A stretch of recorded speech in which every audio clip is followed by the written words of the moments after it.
Day 8 of the 100 Days in Finance challenge. So, something just came up. The video that we took with Jonas, ime freeze, and since we've already conducted the interview and we've already done everything with Jonas right now is traveling between, I don't know if it's Johannesburg or Pretoria, it's somewhere there. So like he's traveling, so he can't do the video again. So what we're going to do, at least we got the audio. So we got the audio, we got the tulipata audio. We're going to put the audio. What I'm going to do, I'm going to put the audio in a format that has subtitles, so that at the end of the day, a day is not lost. So Tumasek. You already know, man. Checking. Hopefully this doesn't happen again. We're going to fix it. We're going to put everything in audio format, and then there's going to be a video with subtitles and everything. It's going to look nice, and yeah. Hopefully the next time I'm going to put audio is going to be with some money counting. Yeah. So check it, watch, please enjoy, watch this thing, enjoy it. At the end of the day, there's so much to learn, and look out for now the third episode of Inside the Vault. So it's Inside the Vault with Jonas. You guys enjoy, man. Let's go. So this is day eight of the 100 days challenge. We're here with Jonas. Jonas now is Inside the Vault edition, and we're here with Jonas. And Jonas has decided to mystify some of the banking myths that surround the world of finance, and also to clarify some things that for me and you, at the end of the day, majority of us don't understand banking, and banking is actually a major part of the finance world. So Jonas is here with us. We're going to make this happen. Sindio, let's go. So welcome Jonas. Don't mind me. I usually have too much energy. I have too much energy. Thank you, brother. Much appreciated. Yeah. So okay. I'm gonna ask you speak a bit louder, since the recording. I want the recording people to hear your voice. Jonas is somebody with a lot of energy. If you guys don't know, Jonas has a lot of energy. Jonas is very passionate about coaching, business coaching, business mentorship, and also business consultancy. And he's here today with us. Basically, today, the one thing, it's like yesterday, how you said about banks, lending banks. So on the topic of now liquidity, general bank liquidity, um, where does it reach a point where a bank lends a bank that lends a bank that lends a bank? Maybe you can like demystify now that whole concept now for us. How does it reach a point where now a bank lends a bank lends a bank? All right, thank you, Jung. That scenario, or hypothetically speaking, that happens when millions of people try to withdraw their money, right? Yeah. So I'll make an example, because Standard Bank, is just an example, given that they are a bank that has about 2 point something trillion rand. If it happens that customers come and want to withdraw funds, let's say hypothetically speaking, they want to withdraw 1 trillion rand. So in essence, that scenario is called a bank run, right? Yeah. So what does this mean? It's when mass withdrawals occur or happen. And with these mass withdrawals, here's some things that are critical that should be put out there. Number one, when a bank run happens, it means deposits rapidly decrease. So meaning your liabilities from a banking perspective, because remember in the previous episode we spoke about, if you deposit 10,000 rand, then the bank owes you 10,000 rand, which is a liability to the bank, right? So deposit decreases when people withdraw their funds. Secondly, your cash reserves become strained because all that money that the bank has been putting away, now they have to make sure that they're going to go to those reserves to pay you what you require as a client from a banking perspective. And then market confidence may weaken due to a lot of customers coming to withdraw their funds. So remember, from a banking perspective, this is managed. So there is no way a bank can have a bank run and face challenges. At any given point, if this happens, banks have ways to make sure that they withstand these challenges of people coming to withdraw their funds. You said something that I think people would want to understand. A bank run, bank run. Bank run. Yeah. So a bank run. When you say a bank run, what exactly do you mean by like a bank run? Like how does a bank run? Like what's a bank run? So as I was saying, bank run happens when millions of people come, right? And then they say they want their money. And that's why then I made an example. If customers all over the world, right? And I'm just making an example using Standard Bank, not because I'm working there, but it's one of the banks. Yeah. So if customers from all over the world, not just in South Africa, but all over the world, if customers from Standard Bank decide, I want my money in cash, So that's how then the bank run becomes, where deposits decreases, cash reserves become strained, and due to this, then the bank needs to keep running, right? The bank needs to keep alive. It needs to survive this type of withdrawals because it is a foreseeable thing that can happen at any given point, that customers come and they want their money. But because a bank has it's a regulated entity, it's a regulated institution, banks can withstand this type of an example if it happens. So that is why it is managed, because banks don't want to collapse. So what can happen if it's a small lending type of a company that probably owns R1 million and customers come and then they say they want their money. Possibilities are, if you are going to repay everybody that gave you their money to deposit it, you stand a chance of finding yourself in a predicament that you would have given people their money and you are left with nothing. You're left with nothing. But from a banking perspective, the bank makes sure that this does not happen, right? And I will tell you about the ways that they do this. Number one, banks hold what we call government bonds, right? And government bonds assist banks to make sure that at any given point, if they need extra cash, they are able to use government bonds, which is a guarantee that I want you to lend me 500 billion so that I can pay these people, but I will pay you back, right? So that's how a government bond works. So it's a guarantee that at any given point, based on the liquidity assets of this bank, we will be able to pay that. Then that is how the high quality liquidity assets work.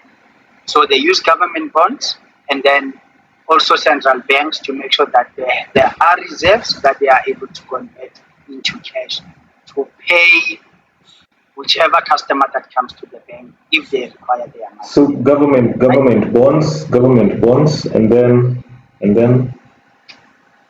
so there's government bonds, and then there's which one is the second one? The second one is lending from central banks. Lending from central banks. central banks. So remember in South Africa we have a South African Reserve Bank. Yeah. Right? So banks can go to a South African Reserve Bank or the central bank, where all the other banks within the country are taking their money, right? Yeah. But remember in the first episode we spoke about banks not having literal cash, but have accounts. You have accounts, yeah. So it means Standard Bank as a bank, Absa as a bank, Nedbank as a bank. They have their money at Reserve Bank, but not physical, but this money is in a form of an account number. Yeah. You know, if you watch too much movies, you will see criminals showing you different 10 accounts that hold so much money and stuff like that and so forth and so forth. Jewels, diamonds and all that. Yeah, so in breaking it into a simple thing, these account numbers hold certain amount of money, and based on this amount of money, and that is why to a certain extent, even when you get your salary, we now are moving away from cash, but we want to transfer the money or put it in an account, or we send it to yourself, or, you know, these are matrices of making sure that we are able to move cash with less risk, but you still have your amount instead of having it in cash, you know. So then we use reserve banks. So that is another matrix of us that we use. The third one is interbank market. So interbank market really speaks to a bank taking money from another bank. So if I'm Standard Bank, I can take money from Absa, I can take money from Nedbank, or whichever banks you have in your country. So a bank can go to another bank to borrow a certain amount of money on a short-term basis to say, please lend me 10 billion rent, we need to pay our customers. And that those type of transactions happens then between each other at any given point so that nobody dies. You know? So interbank markets also work, and I'll make an example of a bank here in our country called African Bank. African Bank, to a certain extent, when you repay their loans and stuff like that, or you are behind on your payments, you find that if they want you to pay them, they require you to deposit your money at Standard Bank, and then you ask yourself, I owe African Bank, why am I paying Standard Bank and not them? And then it's simply because they do have an account at Standard Bank. It's still their account, it's still their money, it belongs to them, but because these banks work together, they are able to do everything together. They are able to lend money from each other. They are able to do business together. They can coexist, you know, to a point where you find yourself a bank owning a bank. You know. For example, Standard Bank might buy 10% of African Bank or 20% of African Bank, and they know the model that African Bank uses is not what we are currently using, but in how they are making money, we will also be able to make money. So, you know, it's a chain. So you're telling me like a bank can have an account in another bank, and then now the bank lends the bank to recover the amount, that to prevent like now a bank run from when customers deposit, I mean withdraw too much at the same time. A lot of customers come and withdraw too much at the same time. Yes. That It's something that is possible. And then lastly, we have what we call liquidity buffers. So remember, liquidity buffers speaks of regulations, because there are procedures in place in how banks must run, right? So a bank regulations require banks to maintain survival level liquidity for stressful periods. So what does this mean? This simply means that from regulations perspective, regulation says if you are a bank, you need to have so much reserves. You need to make loans to people for so much percentage or limit. So, as a bank, you need to work within those limits. You can't work above, right? So, I'll make an example. If you are a bank and you have 10 billion rent, as a bank, I'll make an example to say if regulation says you can only lend 40% of your reserves. So, meaning a bank at any given point, depending on the money that they have, they can only give up to 40%. 40%, right? yeah. Anything beyond that, they can't give more money out. So, there can come a time where banks are not able to borrow money to people anymore based on regulation. But obviously, that is why banks are trying by all means to grow their funds to make sure that they grow. So the more they grow, the more reserves grow from 10 billion to 20 billion to 50 to 100 billion to 1 trillion. Yeah. So that's how then growth happens, because at any given point, the bank has shareholders, the bank also has customers. Yeah. So we both, from shareholders' perspective, we want to make extra money and more money. Customers also want to make more money. That's why in the first episode we spoke about Jung depositing 10,000 rent into the bank. Yeah. So because he wants his 10,000 rent to become 15,000 or 20,000. So it's a will that works like that. So from the deposit of one person to a deposit of 100 or 1,000 people, that's then how the bank takes this money, rotates it amongst other people, and just increases interest rates to survive first and to also make more money while making money for you and making money for itself.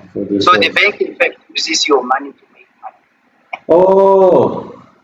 Yes. So the bank is using your money to make money. So now for them to actually, that's what I was actually going towards. You've actually linked towards the third question. Like how do banks exactly stay profitable even when like the market is really volatile? You find, like, let's say the market has become stagnant, the market has become what's it called? Everybody else is making a loss, but somehow banks have found a way to make profit. Is it that?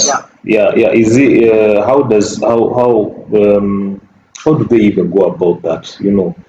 Is there some juju they're using? What's it called? It doesn't make sense.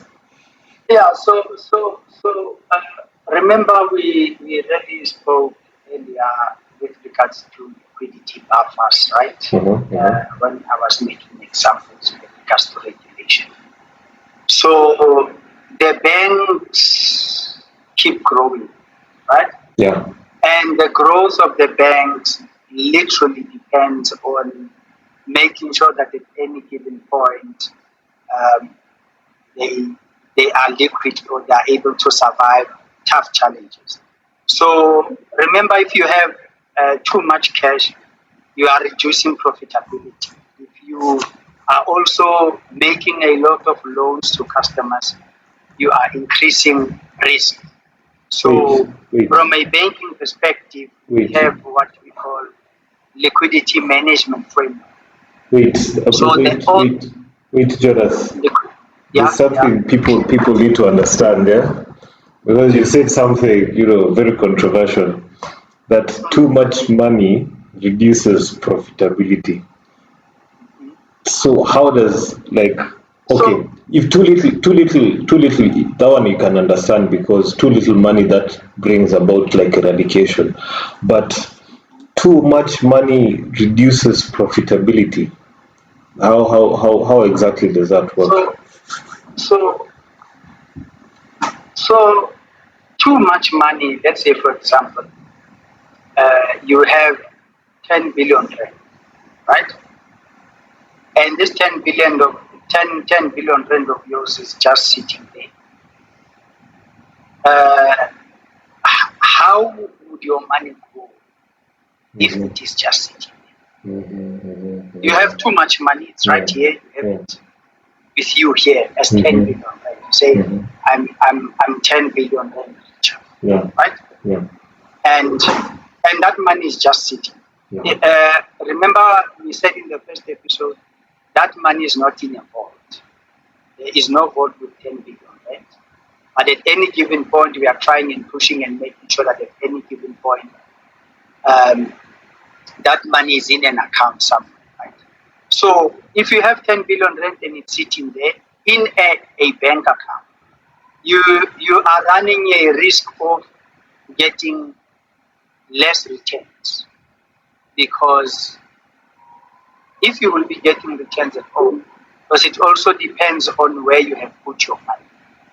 But in order, there's a saying that we like to say that in order to make money, you must spend money. Yeah. So what does that mean? It means for you to increase your 10 billion rand into a profitable type of a situation, you need to start taking the same money and lending it to others. Yeah. And this is exactly what the banks are doing. They take our money, then they lend it to other people. They lend it to businesses. They lend it to entrepreneurs that are trying to grow, and then charge them a certain percentage. You say, okay, you gave me 10,000 rand. I am lending you 2,000 rand of Jung's money, and I will charge you 10% on this 2,000 rand. They promised Jung 4%, they are taking 6%. Yeah. Right. So imagine if Jung was the one who was then deciding to do that himself. Probability is Jung's money would have finished simply because they are not following a regulated type of a setup when they are lending money. But in this instance, it's very, very important because the banks are regulated. When you put your money in a bank, there's a guarantee that you will receive it back. Based on regulations, based on procedures and processes that all the banks must follow at any given time. So it's very, very critical and important that having enough cash in the reserves won't work in your favor if you are keeping the money. So money has to. In short, money has to move. Money has to move. Money has to move because now money has to circulate. If you, it's like how you if you store too much food in one place, eventually it will get mold. It will rot. Yeah. It gets rotten. And then now you'll have no food eventually. Yeah. So in the effort of like now, let's say now money is moving, yeah. Money is moving. At the same time, there's some money, like you said in the first episode, there's some money that's being kept in reserve. How do banks keep the money in reserve without sacrificing like growth? You're saying what's it called? Some of the money is moving, yeah. How do banks also be able to manage growth with also all that money moving? How do banks navigate growth? They keep the reserves and they keep the money flowing, all without sacrificing the overall growth of the bank. Yeah. Yeah. So there are two critical liquidity management frameworks that the banks use, right? And this is the thing that assists all the banks to be able to survive at any given point. So one, we call this liquidity coverage ratio. So liquidity coverage ratio requires banks to hold enough liquid assets to survive 30 days of severe stress. So Liquidity? Depending on liquidity coverage ratio. Okay. Okay. Yeah. So this liquidity coverage ratio gives the bank a limit or a Yeah. line to Yeah. say, as a bank, you Yeah. can only have liquid assets to survive 30 days, depending on how much you have in your reserve, right? Yeah. So if you have 100 billion in your reserves, you need to keep um, liquidity assets up to 30 days based on the amount that you have. So meaning the bigger you are as a bank, the more assets you have, the more money you should keep in your reserves. You know? So. So what does this Oh. mean? It simply means there is no way from a bank perspective where you would be worth 2 trillion rand and you have used up all the money that you have. You know? Because according to regulation, you can only use up to a certain amount. You have And to that is you have the to limit. keep a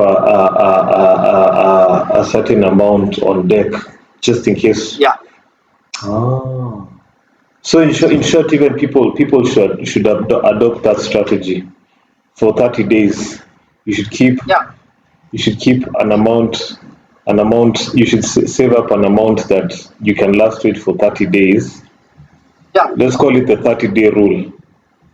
I know we are not talking about personal finance management, but in essence, even in personal finance management, that is what is required. Yeah. As a person, when you earn your salary on a monthly basis, you need to have reserves of an extra salary somewhere. Yeah. So if you earn 50,000 rand, you need to make sure that you have reserves of 50,000, so that you are able to survive in case life happens, At so that you are least. able to survive in case you are in an accident, so that Yeah. So what does this mean? At any given point, have reserves somewhere so that you are able to survive beyond the 30 days. So Oh.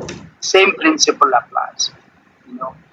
Yeah, Same but thing. obviously for banks, because we really work in billions, we really Yeah. work in billions.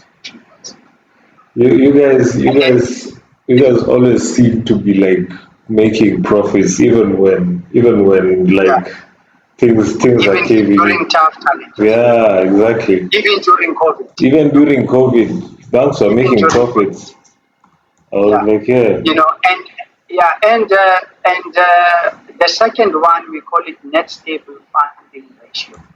So the net stable funding ratio encourages longer term stable funding instead of volatile short term borrowing. So, yeah, and this longer term stable funding works, if you go to certain banks, traditional banks like your commercial banks mm-hmm, usually have lower interest rates if you mm-hmm, borrow from them, right? mm-hmm. But they still have products that where they can charge you higher interest rates, and then this is then how they individualize your lending rate. You remember I made an example of a 10%.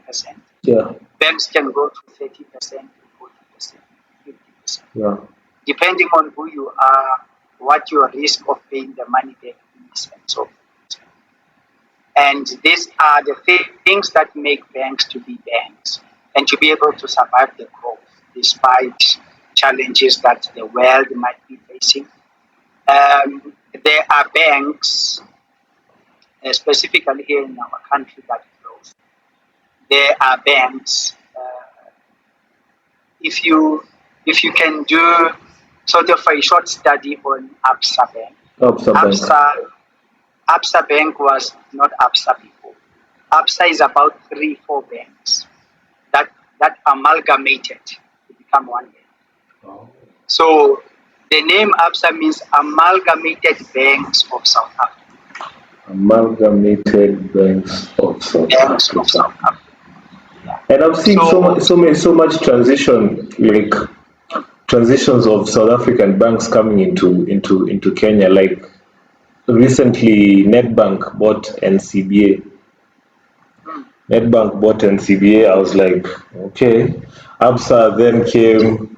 And then I was like, okay. I didn't even know ABSA meant Amalgamated Banks of South Africa. Banks of South So Africa. I'm Yeah. seeing so So many. ABSA, about 3 or 4 banks amalgamated and came together. Mhm. Uh, we in the country at the time we had what we called False Gas Bank. False Gas Bank is part of ABSA now. Uh-huh. We also had United Bank. United Bank then also became part of ABSA. So there was a bank like called Sambo. Mhm. Sambo collapsed, Mhm. because of not following the ratios that I'm speaking about, the liquidity ratio and the net stable funding ratio. So the liquidity coverage ratio makes sure that as a bank, you keep a certain amount of assets. You also lend within a certain amount, a limit of buffer. So these things then works hand in hand to make sure that as a bank you don't die. So if you don't follow these processes, you might find yourself not growing. Yeah. So that is why now you see what you just said. Yeah. The Yeah. NetBank comes into your country, they come together and, with other banks. Standard Bank now is also owned by the Bank of China. They own a certain percentage Yeah. within Standard Bank and Yeah. so forth, Yeah. simply because in order for banks to become stronger and stronger to a certain extent and point, they need to work together. And that is then how um, you find yourself banks going to banks to borrow money. Do you know that in my early years, when I was still a young lady in Standard Bank, you know that NetBank wanted to buy Standard Bank? No. Yes. Net, NetBank wanted to buy Standard Bank out. And Reserve Bank then couldn't agree to the merger, yeah. given the lot of risks that were to happen, Yeah. and the employees of Standard Bank versus whether people still have jobs and so forth. Also looking at the models of the two different banks. And Standard Bank is still standing as a trillion rand bank. Still the biggest bank when it comes In South to Africa. assets. Yeah. Yeah, it's actually very it's how banks move around in the financial world is actually quite really fascinating, because they find ways to move not just within one country. They find ways to move within all countries. Yeah. They look at it's like what you said in the first episode, where instead of thinking small, banks actually think big, Globally. and over a longer period of time instead of like a short period.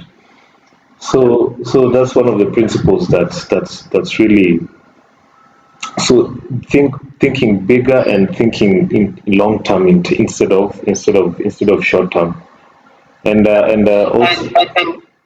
And although we are not talking about business coaching, Yeah. also when you are an entrepreneur, we tend to want entrepreneurs to think globally, to think about products Yeah. that they could give to the world, Yeah. instead of just here in Gauteng or in Kenya, Yeah. or thinking small. So in essence, one needs to challenge themselves, and based on what is happening currently in the world, that is why there is a belief that fast-growing businesses require one to be in the tech space. If you are in the tech space, then you grow Very much fast. quicker and faster than if you are selling potatoes.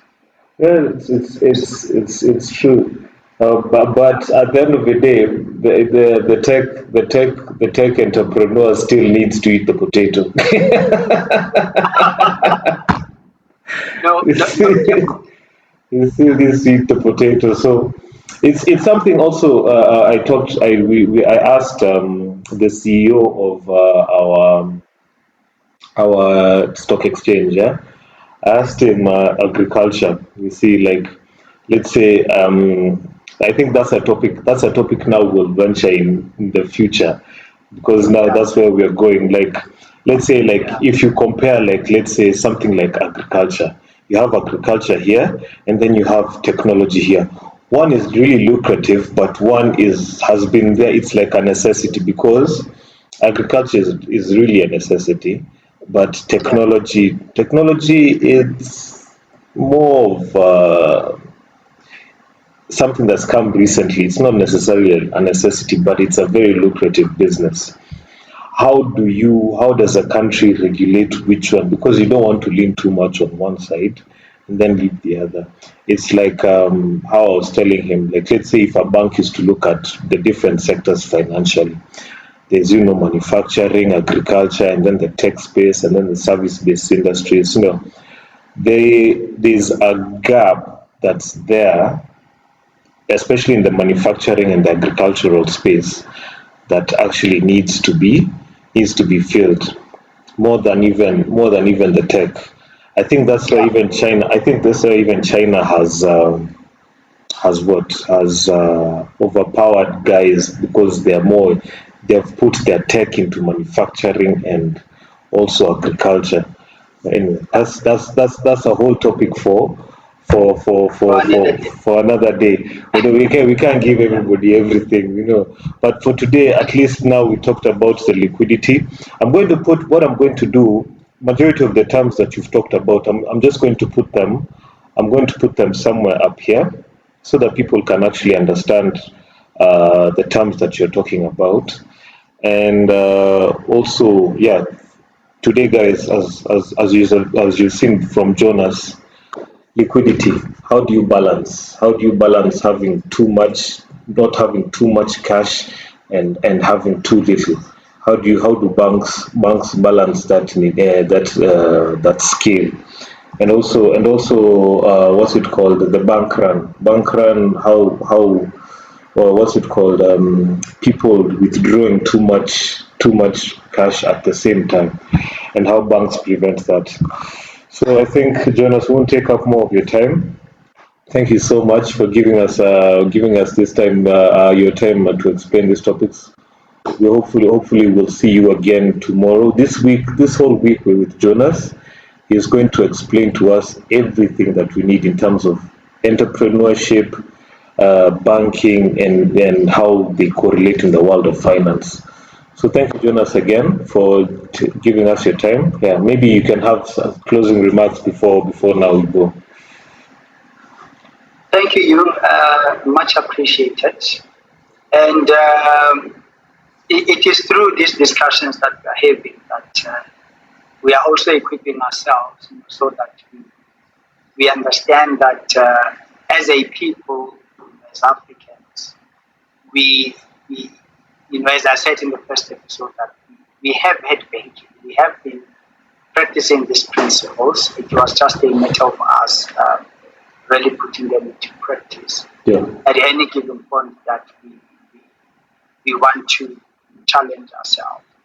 And I am grateful that we are sharing these experiences, showing people that banking is not as difficult as we think. Yeah. I tend to also say that a bank itself is its own government, because it has a lot of different departments that are there, but people that don't really know that they exist. Because to them, if I say I'm a banker, they say, "Well, at which branch are you working?" Because people think a bank is a branch, Yeah, yeah, not yeah. knowing that a bank is bigger, it's beyond the local face that you see on a daily basis in identifying a person as a banker. Yeah. Yeah, but I'm grateful and thank you very much. We will be sharing these experiences as and when we are engaging, and I All right. appreciate you. So thank you. Thank you so much, Jonas. I think we'll end this. We're going to see you guys again tomorrow. And yeah, stay tuned, stay tuned. There's so much more that's coming, so much more interesting things that's coming, especially now we're going to expand now to the broader sector of the banking industries and its correlation to the world of finance. At the end of the day, these are the conversations that are going to turn like Africa into an economic superpower. The conversation starts with us. The conversation starts with financial literacy, and yeah, at the end of the day, I hope you guys learned something new today. All right, thank you so much, Jonas.